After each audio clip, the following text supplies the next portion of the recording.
एक समय की बात है जब मीनाक्षी अपने पति राघव के साथ हंसी खुशी रह रही थी। बस दोनों के जीवन में अगर कोई तकलीफ थी तो वो ये कि उनका कोई भी बच्चा नहीं था। दोनों की शादी को करीब 4 साल हो गए थे, पर उनको अभी तक ये खुशी नसीब नहीं हो पाई थी। फिर एक दिन मीनाक्षी की तबीयत अचानक खराब हो जाती है। जब राघव उसे डॉक्टर के पास लेकर जाता है तो पता चलता है कि वो माँ बनने वाली है। राघव और मीनाक्षी तो ये खबर सुनकर मानो खुशी से पागल ही हो जाते हैं। बस डॉक्टर मीनाक्षी को अच्छा शुद्ध खाना और अच्छी हवा पाने की सलाह देती है, जिस वजह से राघव उसे अपनी माँ के पास गांव छोड़ आता है। और जब राघव उनको मीनाक्षी के माँ बनने की खुशखबरी देता है तो वो खुशी से झूम उठती हैं। क्या सच में मैं दादी बनने वाली हूँ? हे प्रभु, तूने मेरी आखिरकार सुन ली और मेरी बहू की सूनी गोद भर दी। मीनाक्षी वहीं रुक जाती है और राघव वापस शहर आ जाता है। गांव में उसकी सास उसका खूब ध्यान रखती है और उसे खूब घी दूध पिलाती है। मीनाक्षी बड़े अच्छे से अपनी सास के साथ रह रही होती है।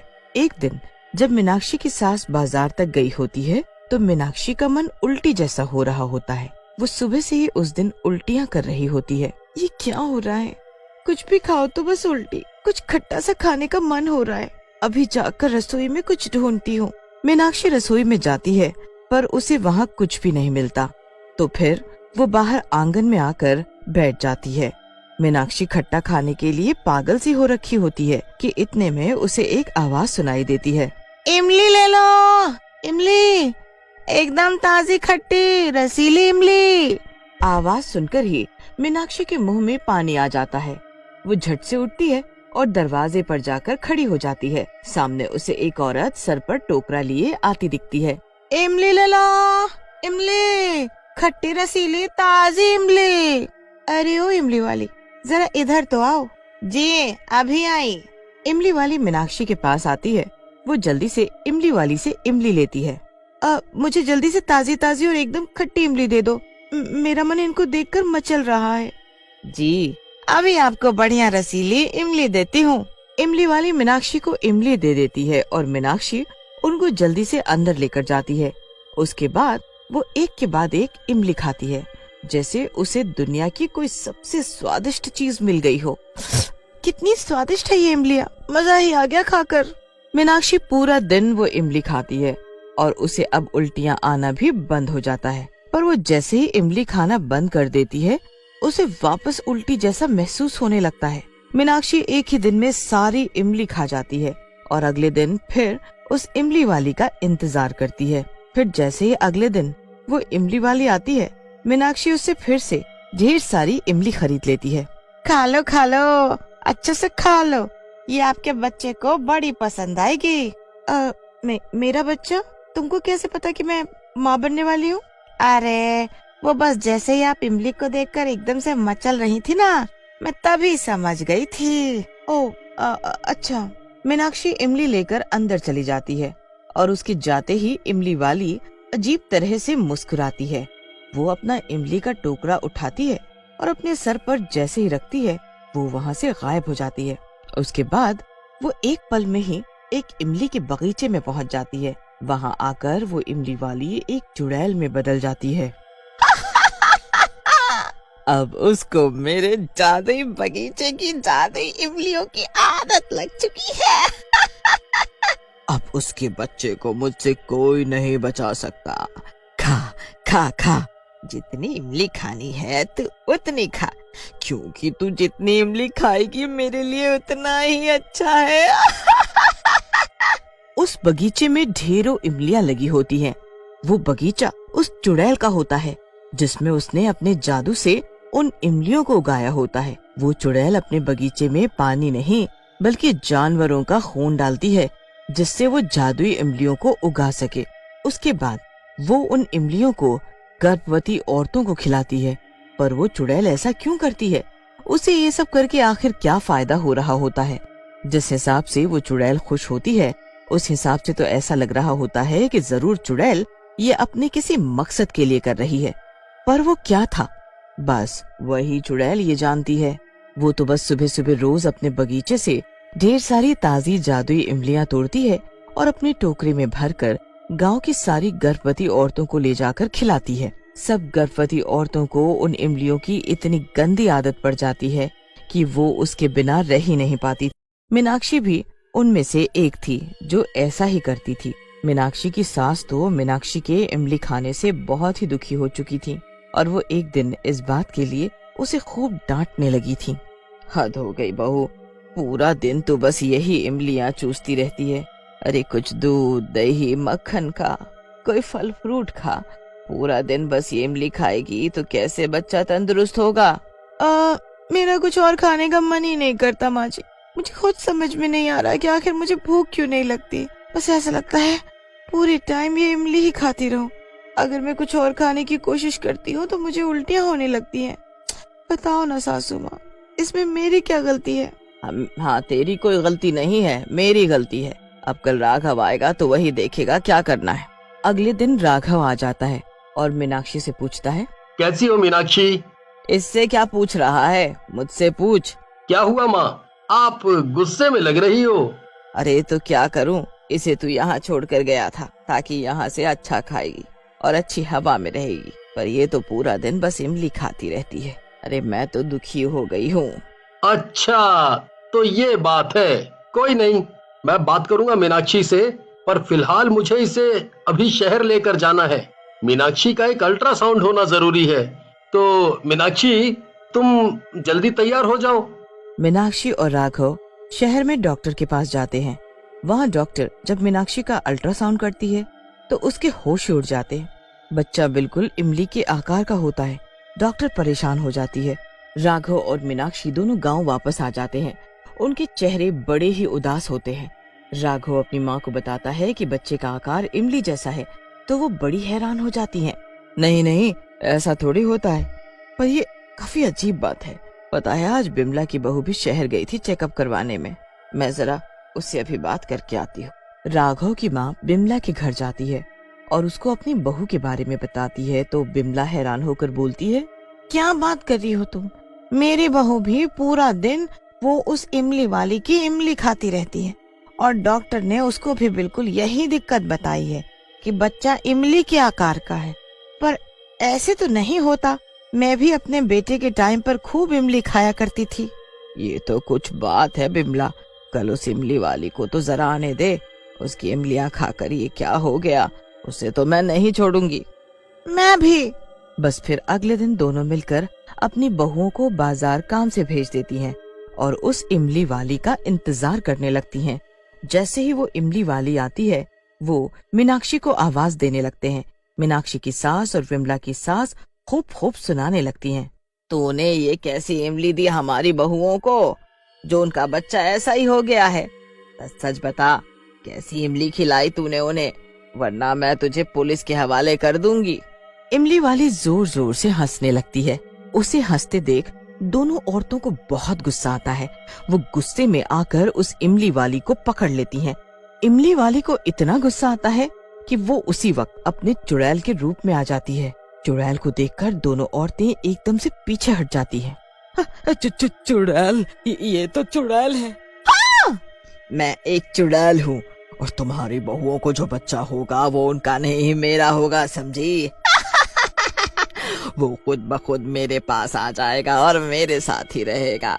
वो नहीं बल्कि मैं बनूंगी सारी गर्भवती बहुओं की माँ। इतना कहकर चुड़ैल तो गायब हो जाती है, पर दोनों औरतों के होश उड़ जाते हैं। वो अपनी बहुओं को ये बात समझाती हैं, पर वो दोनों या गांव की कोई भी बहू ये बात मानने को तैयार नहीं होती। उसके बाद वो दोनों एक बाबा के पास जाती हैं और उनको सारी बात बताती हैं। अगले दिन वो चुड़ैल का पीछा करके उसके बगीचे तक पहुंच जाती हैं और जब चुड़ैल वहां नहीं होती तो चुपके से उसके पूरे बगीचे में चीनी डाल देते हैं। उस चीनी की वजह से पेड़ों की जड़ें गलने लगती हैं और पेड़ मुरझाने लगते हैं। पेड़ों के साथ साथ चुड़ैल की हालत भी ऐसी ही होने लगती है।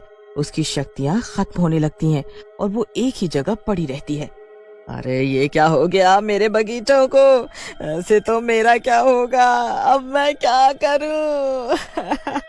चुड़ैल कुछ नहीं कर पाती और कुछ ही देर में वो पड़े पड़े उसी बगीचे में अपने इमली के पेड़ों के साथ मिट्टी में मिल जाती है। चुड़ैल के अंत के साथ साथ सारी गर्भवती औरतों के ऊपर से जादू भी खत्म हो जाता है। कुछ ही दिन में मीनाक्षी और बिमला की बहू के घर बच्चे पैदा होते हैं। दोनों बच्चे बिल्कुल स्वस्थ थे और सही सलामत पैदा हुए थे। सब बड़े खुश होते हैं और सब ठीक हो जाता है। शीला का पति उसे अक्सर मारता पीटता रहता था। शीला खुद तो हमेशा दर्द सहती रहती, पर जब उसका पति उसकी 8 साल की छोटी सी बेटी पर भी हाथ उठाने लगा तो शीला ने डिवोर्स लेना ही सही समझा। देखो राज, अब मुझे तुमसे डिवोर्स चाहिए। मैं खुद तो ये सब बर्दाश्त कर सकती हूँ, पर अब सवाल मेरी बेटी का है और मैं उसका फ्यूचर ऐसे बर्बाद नहीं होने दे सकती हूँ। शीला अपने पति राज से डिवोर्स ले लेती है और वो अपनी बेटी प्रिया को लेकर नए शहर में एक नई शुरुआत करने के लिए चली जाती है। शीला पढ़ी लिखी थी, इसी वजह से उसे जल्द ही एक अच्छी जगह पर नौकरी भी मिल जाती है। लेकिन अब सवाल प्रिया का था। एक दिन शीला की दोस्त टीना उसके घर आती है। वो दोनों बैठकर आपस में बातें कर रही थी। टीना, मुझे तो समझ ही नहीं आ रहा है कि मैं क्या करूं। प्रिया के स्कूल में दाखिला करवाने और उसे स्कूल भेजने में अभी 1 हफ्ता लगेगा और कल से मेरा जॉब पर जाना भी बेहद जरूरी है। अब तुम ही बताओ कोई रास्ता मुझे। अरे ये तो समस्या है, क्योंकि तुम प्रिया को अपने साथ लेकर भी नहीं जा सकती।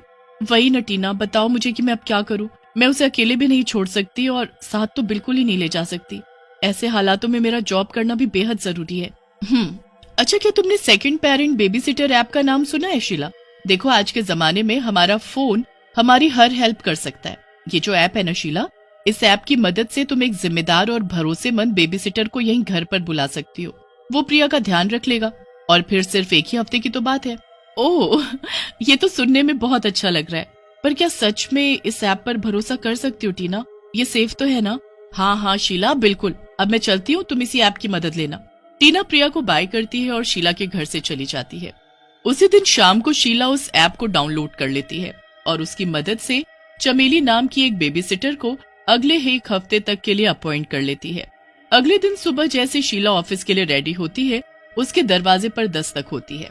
जब शीला दरवाजा खोलती है तो देखती है कि दरवाजे पर महज एक 19-20 साल की लड़की खड़ी थी। उसने काले रंग के कपड़े पहन रखे थे और उसका चेहरा बिल्कुल सफेद था। उसकी नीली आंखें देखकर ऐसा लग रहा था मानो उनमें बिल्कुल जान ही ना हो। वो लड़की शीला से कहती है, हेलो मैम, मेरा नाम चमेली है और मैं ही आपकी बेबी सिटर हूँ। आज से अगले 1 हफ्ते तक आपके ऑफिस जाने से पहले मैं आ जाऊंगी और तब तक आपके बच्चे के साथ रहूंगी जब तक आप वापस नहीं आ जाते। शीला को वो लड़की अजीब तो लगती है, पर वो जल्दबाजी में उस पर ज्यादा ध्यान नहीं देती और उसे प्रिया के खाने वगैरह के बारे में बताकर ऑफिस चली जाती है। इधर प्रिया अभी सोकर नहीं उठी थी और वो अपने बेड पर चुपचाप लेटी हुई थी। चमेली जाकर उसके सामने बैठ जाती है और उसे अजीब तरह से घूरने लगती है। तभी प्रिया की आंख खुल जाती है तो वो सामने चमेली को बैठा हुआ देखती है। आप कौन हो? चमेली उसकी तरफ देखती है और अचानक से उसकी आंखें एकदम लाल हो जाती हैं। जब प्रिया चमेली की आंखों में देखती है तो उसकी भी आंखें एकदम लाल हो जाती हैं, मानो चमेली ने प्रिया को वश में कर लिया हो। प्रिया, मैं तुम्हारी बेबी सिटर हूँ और अब से मैं ही तुम्हारी बेस्ट फ्रेंड हूँ। मैं हर वक्त तुम्हारे साथ रहूंगी। तुम्हें मेरी सारी बातें माननी होगी। ठीक है, मैं आपकी सारी बातें मानूंगी। शाम को जब शीला घर आती है तो चमेली वापस चली जाती है, पर शीला देखती है कि प्रिया अजीब सा बर्ताव कर रही थी। जब डिनर के बाद शीला प्रिया के रूम के बाहर जाती है तो उसे अंदर से कुछ आवाजें आती हैं। प्रिया किसी से बात कर रही थी। हाँ, मुझे पापा की बहुत याद आती है। क्या तुम सच में उन्हें वापस ले आओगी?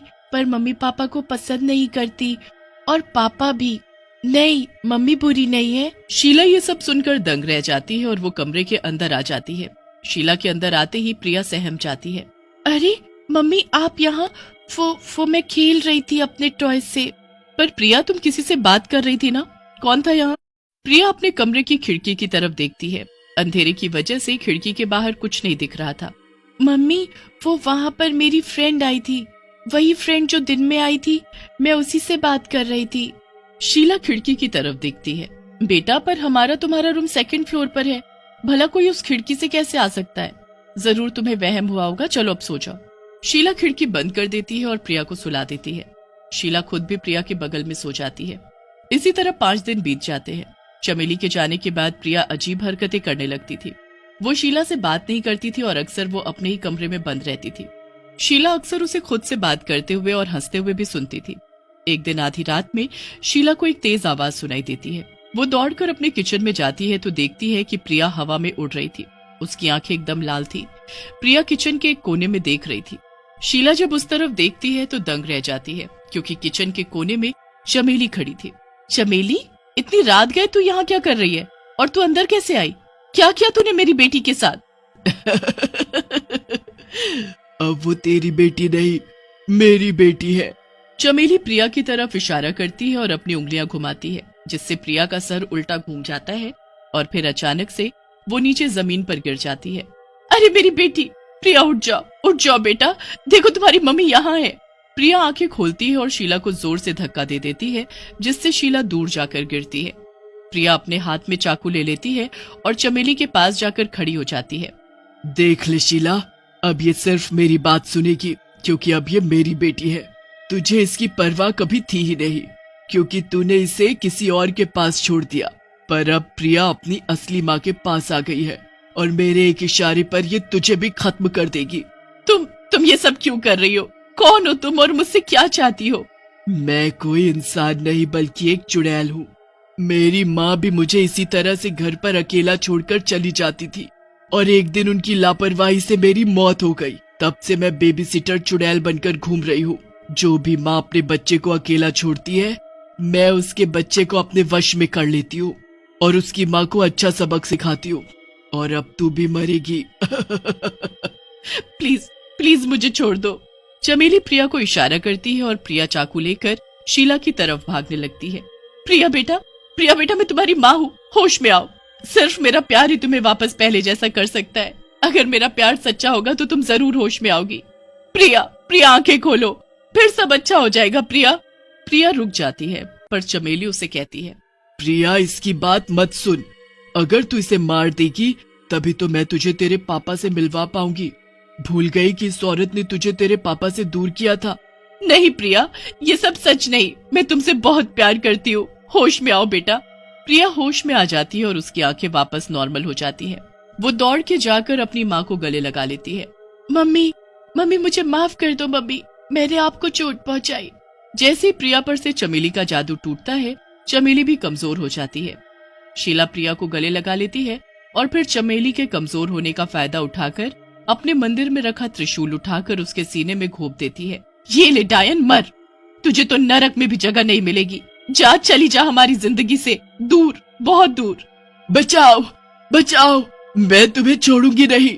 यही चिल्लाते हुए चमेली हवा में गायब हो जाती है। शीला प्रिया को गले लगा लेती है और उस घर से नए घर में शिफ्ट हो जाती है। इस हादसे से प्रिया और शीला के बीच का प्यार और ज्यादा बढ़ जाता है।